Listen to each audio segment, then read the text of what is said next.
नमस्कार, मैं रवीश कुमार। साइकिल चोर सुना था, लॉकेट चोर सुना था, स्कूटर चोर सुना था। आप लोग तो वोट चोर निकल गए हिंदुस्तान के अंदर। इसमें 3 करोड़ वोट की चोरी करने जा रहे हैं। आज 13 दिसंबर 2025 आज की सबसे बड़ी खबरें जानने से पहले आप हमें बताएं कि ये वीडियो आप कहां से देख रही हैं और ऐसे ही सच्ची खबरें जानने के लिए हमारे चैनल को भी सब्सक्राइब कर लें। चलो बढ़ते हैं समाचार की ओर। संसद में अखिलेश यादव ने मचा दिया धमाल और कुछ ऐसी बात कह दी जिससे बीजेपी सरकार के पैरों तले जमीन सरक जाएगी।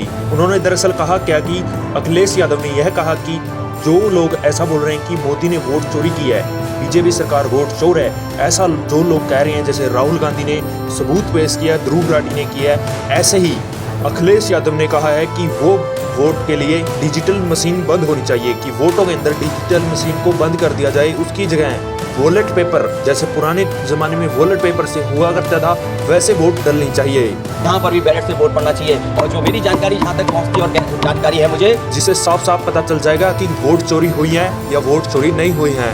और साथ ही साथ उन्होंने यह भी कहा, अखिलेश यादव ने, कि जैसे कि भारत के अंदर डिजिटल तरीके से वोटिंग होती है, वैसे और देशों के अंदर वोटिंग नहीं होती है। अमेरिका के अंदर और देश के अंदर और देशों के अंदर भी वॉलेट पेपर से ही वोट की जाती है, जिसके अंदर डिजिटल तरीके का यूज नहीं किया जाता। तो इसलिए भारत में भी वॉलेट पेपर से वोट होनी चाहिए। और ये मोदी जानता है कि अगर वॉलेट पेपर से वोट डाली गई तो मोदी हार सकता है, इसलिए मोदी सरकार डिजिटल तरीके से वोट डालकर जीत रही है। और दूसरी तरफ संसद में संजय सिंह ने बीजेपी सरकार के ऊपर गरजते हुए कहा कि मैंने साइकिल चोर सुना था, लॉकेट चोर सुना था, लेकिन आप तो वोट चोर निकले। अरे मैंने साइकिल चोर सुना था, लॉकेट चोर सुना था, स्कूटर चोर सुना था। मैं आप लोग तो वोट चोर निकल गए हिंदुस्तान के अंदर। वोट चोर। आपने साथ ही देश का संविधान का भी मजाक बना रखा है। और साथ ही उन्होंने कह दिया कि उत्तर प्रदेश में उन्होंने 3 करोड़ वोट चोरी कर रहे हैं अभी के टाइम पे भी। 3 करोड़ वोट उत्तर प्रदेश में 3 करोड़ वोट की चोरी करने जा रहे हैं। कल की मीटिंग में पता चला। और साथ ही उन्होंने कहा कि क्या खा कैसे लोकतंत्र को मजबूत करेंगी, कि आप ऐसे मातृभूमि की सेवा करेंगी। क्या ये देशभक्ति के नारे हैं कि आप बेरोजगारी के ऊपर बात नहीं करना चाहते हैं, महंगाई पर नहीं बात करना चाहते हैं, दलितों का मंदिर में प्रवेश नहीं करना चाहते हैं और दलितों को मंदिर में जाने से रोका जा रहा है, पिछड़ों का शोषण हो रहा है, उसके ऊपर नहीं बात करना चाहती। तो आखिर ये बीजेपी की सरकार करना क्या चाहती है? और साथ ही साथ उन्होंने बीजेपी सरकार की सारी पोल खोल दी है कि उन्होंने 200 लाख रुपए का भारत के ऊपर आपने कर्जा कर दिया है। कि आज हिंदुस्तान के ऊपर 200 लाख करोड़ रुपए का कर्जा है। 200 लाख करोड़ रुपए का कर्जा। और वहीं तीसरी तरफ संसद के अंदर सिहानी घोष ने मोदी सरकार की पोल खोल दी और कुछ ऐसा कह दिया जिसे सुनने के बाद आपको यकीन तक नहीं होगा। वो कह रही है कि मोदी जी ममता दीदी के ऊपर आरोप लगा रहे हैं कि वो घुसपैठियों को देश के अंदर आने देते हैं, लेकिन वहीं मोदी भी वहां पर जवाब दे रहे हैं कि उनके लिए रास्ते आखिर कौन खोल रहा है घुसपैठियों के लिए। और साथ ही दोस्तों, सियानी घोष ने और ट्रंप ने वॉर रुकवा दी पापा, इसके ऊपर भी काफी बड़ी उन्होंने वहां पर बात कही। ट्रंप ने वॉर रुकवा दी पापा, कि ट्रंप ने वॉर रुकवा दी। और काफी बड़ा वहां पर भाषण दिया। और साथ ही साथ मोदी सरकार से कुछ ऐसे सवाल पूछ लिए जिन्हें सुनने के बाद मोदी सरकार की बोलती बंद हो गई। और उन्होंने कहा कि अगर हम पूछेंगे कि आपने घर में घुसकर मारा तो आप कहेंगे ये तो देश प्रेमी है। अगर हम पूछेंगे कि आतंकवादी आखिर आए कहां से तो आप बोलोगे देशद्रोही। जब हम बोलेंगे वाह मोदी जी वाह तो आप बोलेंगे देश प्रेमी। और जब हम बोलेंगे नरेंद्र मोदी जवाब दो तो आप बोलोगे देशद्रोही।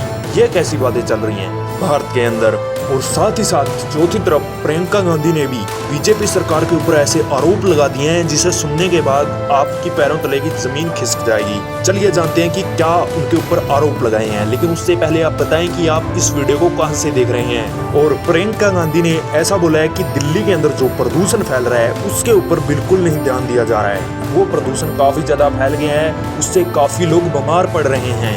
और साथ ही साथ उन्होंने ऐसा कहा कि इतनी बड़ी प्रॉब्लम को छोड़कर वो छोटी छोटी प्रॉब्लम पर ज्यादा ध्यान देते हैं और जनता की छोटी छोटी बातों पर आरोप लगाते हैं। में प्रदूषण है, लेकिन हम इस सदन में बैठकर सिर्फ छोटी छोटी बातें करेंगे। और इसके बाद हम बढ़ते हैं देश की सबसे बड़ी 5वीं खबर के ऊपर। सुप्रीम कोर्ट के बड़े वकील ने कह दिया कि मैं भारत माता की जय नहीं बोलूंगा, कि ना ही मैं कहूंगा वंदे मातरम और ना ही मैं भारत माता की जय कहूंगा। क्या ये कहलवाना जरूरी है? ऐसा उनका जवाब है। मेरी मर्जी है, कहूंगा कि नहीं कहूंगा, किसी के कहने से तो बिल्कुल नहीं कहूंगा। बताइए।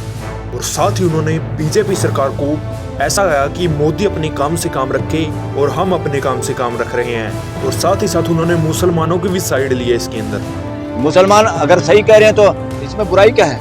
कि जो मुसलमान नहीं कह रही हैं वो भी अच्छी बात है। और साथ ही उन्होंने कहा कि मोदी को ऐसा बोलो कि इस संस्कृति का ठेकेदार मत बन। ऐसा कहा कुछ सुप्रीम कोर्ट के वकील ने। इसकी सभ्यता संस्कृति का ठेकेदार मत बन। और वहीं राहुल गांधी कह रहा है कि हमारा लक्ष्य है भारत को एक स्वतंत्र और एक विश्वास के ऊपर लेके जाना है, कि लोगों को हमारे ऊपर विश्वास हो और भारत के अंदर हम विकास कर सकें। कि देश में बैलेंस होना चाहिए, सब लोगों को इस देश में जगह मिलनी चाहिए, कोई भी हो। और राहुल गांधी ऐसा चाहते हैं कि भारत के अंदर सभी को एक समान अधिकार मिले और एक समान उनके साथ बर्ताव किया जाना चाहिए, चाहे वो दलित हो चाहे वो पिछड़े वर्ग से आता हो, सभी के साथ एक समान व्यवहार होना चाहिए। दलित हो, अति पिछड़ा हो, माइनॉरिटी हो, सबको जगह मिलनी चाहिए। और वो कह रहे हैं कि हम इस देश के अंदर प्रेम लाना चाहते हैं। और दरअसल नेताओं की सोच ऐसी ही होनी चाहिए जैसी यहाँ पर राहुल गांधी की है। लेकिन आपको क्या लगता है कि यहाँ पर कौन सही है, हमें कमेंट में जरूर बताएं। तो साथ ही ये मेरा एक नया चैनल है, इसकी वीडियो को लाइक करके हमारे चैनल को सब्सक्राइब कर लें ताकि ऐसी और रोज की खबरें आप तक पहुँच सके।